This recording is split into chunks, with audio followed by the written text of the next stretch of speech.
welcome to another episode of Pokémath. My name is Stefan Eriksson, and today I am joined by, well, the guy who's usually a host on his own podcast, namely Brent Halliburton. And thank you for joining me here today, Brent. Hey, it's great to be here. I am so happy to have you here today because, I noticed that you've written a really cool book, and we could talk about a lot of things. You're a Pokédad, you also commentate at regionals. You host your own podcast, like I said, the Trashlands. Go check it out, guys. I think it's super cool. They have a lot of interesting stuff out there. But that's not what we're going to talk about today. Instead, you wrote a book. Huh? I did write a book. You wrote a book, and I'm reading here. It's called The Lean Guide to Digital Advertisement, right? Is that book we're talking about? That's yeah. I mean, you want to talk about the book writing process? I feel like that was where I really explored the book writing process. That was a really hard book to write, whereas writing about Pokemon, as it turned out, was super easy. See, that was actually the whole thing, because you wrote another book. Our first book was back in, 2015, if I remember my numbers correct? Now, this book is right. This other book called How to Train Your Pokémon, link in the description below for those who want to check it out, is, a book about Pokémon TCG. And you have it right there. I think that is so cool. I also would like a physical copy one day, so I need to go check that out. I think it's so nice.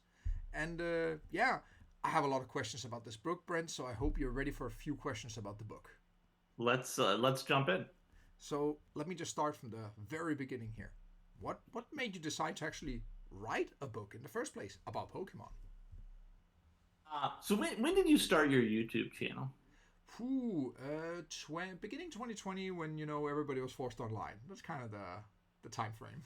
There you go. So I asked that because I think I probably have a similar origin story. I think in some way there was just a so as the pandemic happened and everybody is working remotely, I realized, I don't know what your experience was like. I realized I suddenly had 2 more hours every day. No just commute, long commute. Right? Suddenly didn't have a commute. No, you're right about that. I also saved a bit on the commute. No, not 2 hours, but maybe I got a solid half an hour, which is still time.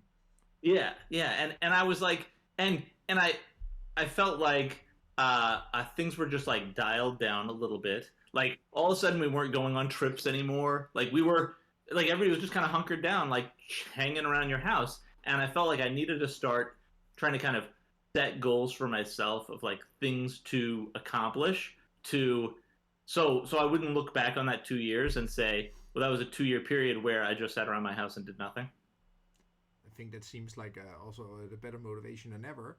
And yeah. So you started the YouTube thing. I started my podcast. And then I realized that the podcast was not filling enough time. So we needed more goals, so I wrote a book. I think It's super cool you wrote a book. Like, I sit here and try to write academic articles or whatnot, and I think the process is really long and it takes a while, and you wrote an entire book. It's amazing. And that, as I said, the first book that I wrote, that was a little more academic. And like my motivation when I talked about writing the first book to people was I had read some article that said everybody should write a book about what they do. That way, if people ask if they're good at what they do, you can be like, well, I wrote a book. That sounds good. It was more nuanced than that, but like that was at a very high level the gist of it. And like that book is much more academic, and it was really just like getting blood from a stone. The literal like, how do you write? You cut open a vein and bleed. Like it was agonizing trying to crank out 300 pages of like a little more academic-y literature. And I kept telling people after that, you should never write a book. Writing a book is terrible. I wrote a book and it was horrible. You don't want to do that. But then when I decided to do this, I felt like I kind of knew how the process worked. But remarkably, like it was so easy because I feel like I've taught hundreds of kids how to play Pokemon. Yeah. And I just sat down and wrote it down, and it was easy. So how long did it take to write, say now just to compare the 2 books, right? How long did it take to write the first one, and how long did it actually take to write the second one? That's probably indicative, I think, of pandemic as well. Like the first book, I really only wrote it on weekends, and what I did was every Saturday and Sunday, I woke up early in the morning, like 6 a.m., and I went down to my local coffee shop, and I said, I will not leave this coffee shop until I've cranked out like 4,000 or 5,000 words. And that means I would have stayed there for a week myself, but I don't know about you. Right? But like that, you've written enough journal stuff to know, like, that's kind of how you have to do it. It's like you sit down and you say, if we don't write 2,000 pages today, like, it's just never going to get done, right? Or 2,000 words, it's just never going to get done, right? So I would try to like sit down and set a goal and say, we just got to like write stuff until we can put ourselves in a position to start editing, and the editing will go faster.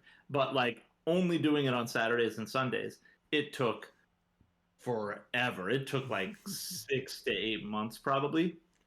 I mean, this book, I had the first draft done in 3 months, but I was also able to work on it on weekdays because I just had more time. It was time of pandemic.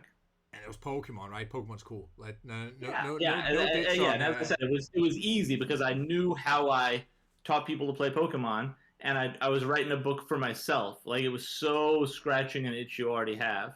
So in that respect, it was pretty easy. I think that's really cool to hear. And now I of course I went a bit over the book, and I also just to try to get an idea about the exact contents. And it's really good for learning. It's really nice logical progression. Starting with, well, what is a Pokemon card? How does it function? But you know what I like to do on the channel? I love all these numbers and everything. And so when I looked at it more precisely, like, how deep do you actually go? Maybe you can tell the viewer here or the listener a little bit. How deep do you go in terms of, the things we see the really pro players doing? Is that also something you touch upon? You see them count a bit, you see them fin stuff, you see sequencing, all these kind of concepts. Is also something you touch upon? Yeah, touch on it. Heck, I wrote a whole chapter about it. That kind of stuff is definitely in there. I talk a lot about like thinning and sequencing, and I probably spend like 20 pages talking about how Blastoise decks are a great example of, if you just want to improve sequencing and you know nothing about Pokemon, you could build a Blastoise deck and like Goldfish, and it would teach you a lot about sequencing and thinning, right? I can only say you're absolutely correct. I don't know how long you actually played the game. Myself, I was sitting at 17 years. What about you? A lot less. Let me think. My son started when he was 7, and he's 16 now, so 8 years. It was 2014. The first DC Worlds was like right when we started playing. 2014. Cool. Yeah, and of course, I was there too, so that was also nice. All right. Yeah, well, the things you learn, I guess. So we're both actually there. Cool. What did you play at Worlds? At that year? Yeah. I can't even remember the format of that Worlds. Honestly. So you either played Yveltal or Verja. Then I would. Or you played something this year. I played something a little more spicy, I think, at that year, I would say. Yeah, but I can't even remember on top of my head. There were some people playing like Blastoise, but it was not as good because there was no battle compressor yet. Some people played Pyroar. Some people played Blastoise. Really thing was the next year, right? That was where I think seniors, the guy that won seniors was playing the Selgar. Oh, that was that Worlds. Yeah, okay. No, I can't remember the top of my head. I am absolutely blank right now. I guess that comes with a lack of sleep that follows. Exactly. That's step one of being a parent. Oh yeah, no, I think there's a lot to it, of course. And you have 2 kids, you say, right? I have 2 kids, 2 boys. And how old are they now? You said 16 was. They are 16 and 14. Oh, but it's one is playing in Masters. I assume they still play. They know that because they changed the age up limits. He's in his last year as a senior. Oh yeah, that's right. The whole pandemic push. Exactly. Right? So yeah, it's we were the people that reaped the benefits of them extending it a year, more or less. And mostly when I read online, you mostly hear about people who are not agreeing with it. Of course, those are the most vocal, typically. Absolutely, and I recognize it was weird them like moving over all of the seniors and like letting them keep their numbers for stipends and stuff like that. I feel like if I were Pokemon, I would have just like separated the two and said we'll have stipends for both and move on with our lives. You know? Yeah, and it's not. People will come up with the argument saying, but they don't want to have that much money. Pokemon have enough money. Let's just get that right. Yeah. Like, it's funny. I recognize, like, I look at Pokemon and I say they're a multi-billion-dollar company. It's a couple $1,000s to keep people from whining. Why not write the check? But like, exactly, it would just be. But that's a different discussion for another day, where we can talk about how we want to set the perfect format that fits Pokédex the best, right? That's exactly. If they would just publish all the regional schedules now, that would be the next step in making happy Pokédex. That would be nice, but there's a lot of more logistics to it, I guess. I don't know how it works in the States, but in Europe, it's enough. But exactly, I like to talk about the book. I know we could talk about everything and nothing for the next many hours, but I would like to hear a little more about the book. And, well, I'm assuming that's what the listener wants to, but who knows? Maybe they have another suggestion. They can always write in the chat below, right? But when you start with all this, and when you look back to, you said you've been teaching a lot of kids how to play over the years. What do you find is the most important skill to really distinguish you're going to be a good player?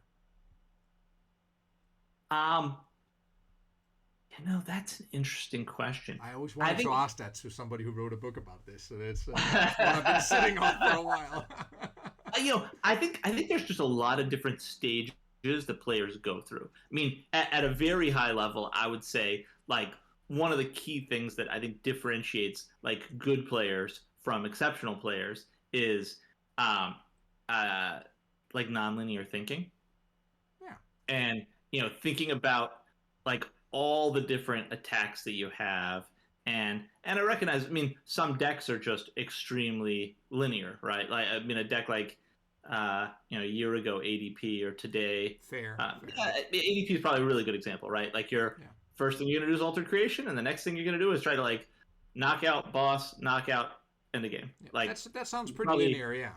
Yeah, like, whether or not you use ADP's second attack to take the first knockout, or you go right into the Zacian, like, it ain't rocket science. Whereas, I think when people talk about a deck like Mew, there are any number of attacks that you can use, and, like, bad players, they're like, I'm gonna Technoblast, I'm gonna Technoblast, I'm gonna Technoblast, I'm gonna Technoblast. Yeah. And good players are constantly thinking, is this the turn I Psychic Leap? I could use Glistening Droplets to take a knockout here. Like, there's actually a incredible variety of attacks that you can use in that deck, and using the right ones at the right moment can make the difference between, a win and a loss. Yeah, I think actually now it's good you mentioned Mew, because and we talked about sequencing. Mew's a perfect example of good sequencing as well, I think. Yeah. Where proper sequencing. Really you can draw a lot of cards, and a okay player will do well with Mew, but obviously, if you look at someone like Natalie Miller, a great player can do exceptional things with Mew. It's wonderful to see, indeed, how you think, like, you got Mew cracked here, it's good. Then you see other people playing, you're like, geez, that's really good. Like, yeah. But similarly, like, I think new players, so much for them is just like, and I think one of the things I talk about a lot in the book is, a lot of new players think that what they're going to, like, they start out trying to build essentially, like, counterbox decks. Yeah. They want to put something in their deck for every situation. And they're like, if I'm against a fire deck, I have this water Pokemon. If I'm against a water deck, I have this grass Pokemon. Like, and that's how they end up with a gajillion Pokemon and not enough trainers. That sounds about right, yeah. Right, like incredibly common when you talk with a new player, and like, the essence of binder drop deck is like, we got an answer for everything that could come up. And I think when you look at what's really worked in Pokemon, the far more viable strategy is to have an incredibly good attack and a plan to just use it over and over again. Right, like a very, very, I want to say linear, because for lack of a better term, even though I think we just talked about the distinctions there, but like you're gonna apply your will to the opponent, and they're gonna have to figure out how to respond. Those are the decks that tend to be really good. And if you look at something like Palkia or something like Mew, I was exactly thinking Palkia as a good example right now. Right. Even Arceus and Inteleon is like an element of, we're gonna power up this Arceus, and if you can't one hit it, we're gonna play Charon's Care, and we're just going to keep hitting you for 200 until the end of the game and see how it goes. And that's And exactly how. and there's a lot of nonlinear opportunities, like your opportunity to attack with Inteleon, whether or not you play quick shooting. Like there's a lot of stuff that you can do there, but at a very high level, we have a single very powerful strategy. We're going to attack with it, and you're going to have to be able to respond. And executing that single strategy consistently tends to be much better and more effective than like binder drop counterbox decks. So that's always your advice to newer players in order to get them away from this way of thinking, to say, okay, try to find a Pokemon to focus on instead, like an attack you want to execute. Right? Yeah. And I think like when I talk with parents as we're trying to help a kid build his first deck, when I say, what would be better is instead of having one of these 6 different kinds of Pokemon, having 4 of this one really good Pokemon, kind of a light bulb goes off a little bit where they're like, consistently executing a single strategy tends to be good, right? You always heard the term consistency is king, and there it is. Yeah. So I mean, you have both consistency in lines of play and like outs to draw and stuff like that, but then also just like consistent strategy, and that's something that like very new players, that had not really occurred to them that was like much better than having an out to everything. I don't know if you also see that when you teach newer players or they come to League or something, you typically see either of the two. You either see a 20-20-20 split deck, because that's kind of what you see in the starter deck or so, or they neglect all trainers because they're bad and we just want to play Pokemon and energy to power them up with, right? Right. Well, I mean, a trainer doesn't help me get that one crazy Pokemon, right? No. Although, like, 4 Ultra Balls helps you get that one crazy Pokemon, but that's lost on them as well. Yeah, and you have to first teach them, hey guys, this is you can do this instead to actually execute it more effectively, or then you just have to draw into it. Right. I mean, I'm sure this, it's so common, it's cliche, but like another thing you've probably heard from new players too. I hear it all the time is like something like Professor's Research is scary because they have to throw away their existing hand. Yeah. And they're like, but these are good cards for a different situation. Like upward and onward, man. Yeah, you have to also. Yeah, but that kind of, I also feel it's like the next step for them to teach them when a card is useful. Like, not just the card is good here, but also more like in this game you want it here, and to see when the card will be good in a given game. Right. And this is the essence of consistency, is that you can throw away those resources and it won't completely ruin your game. And also you have to recognize that if you're trying to accomplish a goal this turn, I mean, worrying about the goal you might have 5 or 6 turns out, if you fail to accomplish a goal for this turn, it's probably all for naught, right? I mean, Pokemon is just currently a very fast tempo game. I would, in general, you're absolutely right, but I have a curveball to throw here. There's some decks out there that try to take the tempo out of the game. We've just seen a few of them, I guess, but I think the common thing is high tempo at the moment, indeed. Very high. Yeah. I mean, sometimes you recognize for this matchup, if I discard this card, I'm going to absolutely lose. I can't do that. We're just going to have to like feed a prize or two and hope we draw out. But generally speaking, I think new players tend to overestimate the value of the cards in their hand. Let's take a different angle here. So, what would you recommend? So that counts for mostly newer players, but in terms of practice, like, how much do you think it actually takes to become a better player, like to move really up that level? Like, how much practice would you recommend a person to get to, become just, go from a newer player, say, to a decent player? Wait, that's a tough one. I think for different people the answer is different, and I think part of it is like how people think about problems shapes how they are. Like, I mean, I guess there's probably a lot of ways to answer, but the way that occurs most readily to me is, when my kids were playing basketball, this is probably something coming up for you. One of the things that our coaches always talked about is there's a difference between practice and intentional practice. And you can play just for fun. You can like sit down and play a couple of games. Yeah. And then there's games where you say, in this game I'm working on this skill. And if you have more intentional practice, you'll probably get better faster than if you're just playing a game. When my kids would go to like local league or something when they were first getting into the game, I mean, they might play a lot of games, but they weren't necessarily great games, and it wasn't necessarily improving their skill. Today, unfortunately, my eldest son, I think, is so much better than me at Pokemon. I mean, we can sit down and play some games, but I don't think he gets great practice out of it because I'm terrible. Oh. Hey, you said it. You said it. Exactly. Well, I mean, as we said, like a good Mew player Psychic Leaps at the right times. A bad Mew player doesn't think about Psychic Leap. I'm somewhere in between, but like if he wants to test the Mew matchup, it's one thing, I guess, to test against like what's going to be happening at the 3-4 tables at a regionals, and it's another thing to be finding out what's going to be happening at the 6-1 tables at a regionals, right? Fair. And if you haven't practiced against the 6-1 Mew player, your sense of how your matchup works and how your deck works and how you need to think about things happening, you're gonna walk right into the trap. So it sounds almost like I come with a deck and I say I went 20-0 online, so I have a perfect deck. Exactly. Sounds exactly like that. I'm on a 20-game win streak on PTCGO. This deck must be amazing. Yeah. That is not what that means. Try to explain that to someone who comes to regional, and then they get the hard truth served to them. Sometimes it's yeah. Like the quality of the people that you're testing with probably matters a lot, right?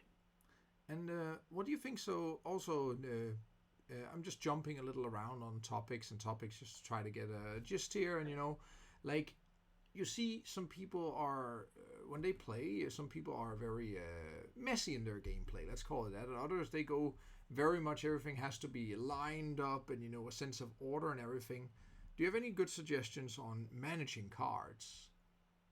Like, also managing your game state, your cards, like good advice there? Yeah, I don't know that I do. I definitely am one of those people that I think tends to be a little more OCD about game state. And in the big scheme of things, I definitely don't feel like I can point and say people that have a messy game state don't do as well. So I think in the big scheme of things, I don't worry about it that much because I haven't seen any data that makes me feel like that's necessarily correlated with success. I think it's wonderful you mentioned data and stuff like here. As we all both know, we're both kind of data-driven people. We like to see some data first before we want to make an decision about whatever. But yeah, I also think... it's funny. I saw when you said that, I thought about how I'm trying to think if I have a Pokemon card here to kind of demonstrate this for you. Let me. Yeah, I don't have some cards in front of me, but I have some sleeves. I'm gonna angle the camera down and really like ruin it.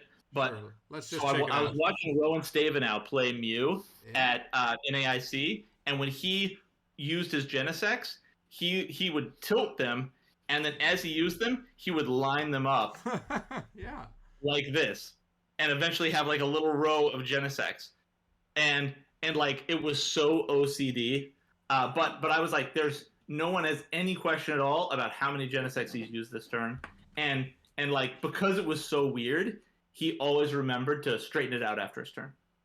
That also sounds like a good plan. Like I myself, I've seen also people have special markers for like ability used markers, or some people they just tap and we're gonna remember that, or Exactly. I've offered to buy my kids the ability markers, and they've always said we don't need those. Those are fine. We tip our cards, I guess. No. I know that I see. Obviously, some people do that. Some people do a lot of things, but the fact that obviously a successful player like Rowan had such a like OCD mechanic to keep things organized, I thought that was adorable. Let me to go a little towards like just a piece of advice for newer players out there. Of course, I think your book is a nice read and there's a lot of good tips in there. But if there's something you want to tell, like a good tip for a starting player, what would that be? What would your best tip be? Boy, what's a best tip? That's a on the spot now. Let me crack open the book for a second, and I think I would say the number one thing that I spend probably a lot of time talking about in deck building is like thinking about outs to draw.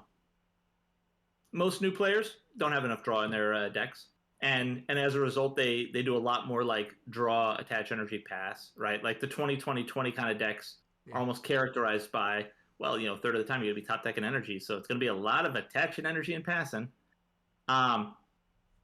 If Pokemon more so than any other card game, and I think it's weird for people who come from like Magic, where you don't have a whole lot of draw in your engine. Here, the expectation, particularly in our kind of current tempo game, is you're gonna go through your entire deck in 6 or 7 turns, and if every turn you're not playing a card that lets you draw 5 or 6 cards, so you can execute some crazy combo strategy, you're probably not doing it right. And that's actually a fantastic tip, and also highlights why Pokemon is so different from other games, right? If you tell Magic that you can discard your hand and draw 7, they go all mad. Yeah, they would absolutely lose their mind. In Pokemon, that's just your average turn in the game, and you're gonna discard your hand and draw 7, and then you're gonna Bibarel for 4 more cards, and like it's just about like burning your hand so many turns in the game. And if you even want because to go every deck is a combo deck, and you need a 3-card combo every turn to be able to. If you want to go real wild, you also spice in a Crobat in there, right? Just to draw a few more because you can. And nowadays we see some trekking shoes going down as well. Just dig deeper, right? Exactly. I mean, decks like Mew, they're like, we're gonna play 5 supporters because we need to be able to burn every card in our hand 5 times a turn. And you think when you first see that as a newer player, you're like, how does this even work? And then you get surprised. Right. No, so I spent a lot of time talking about like the like supporter curves and things like that to try to figure out like how people think about outs to draw, and how like in talks I've had with people like you, like how you would think about outs to draw. Do you have like a rule of thumb that you use when you're thinking about draw engines? That answer, I actually typically have 2 answers. That depends on what deck am I building. Are we talking regular standard, or are we building control decks? Because they function quite differently. I'm not talking about control decks because I recognize that's off the reservation. Yeah, that's a different story, because they work in mysterious ways, right? Right.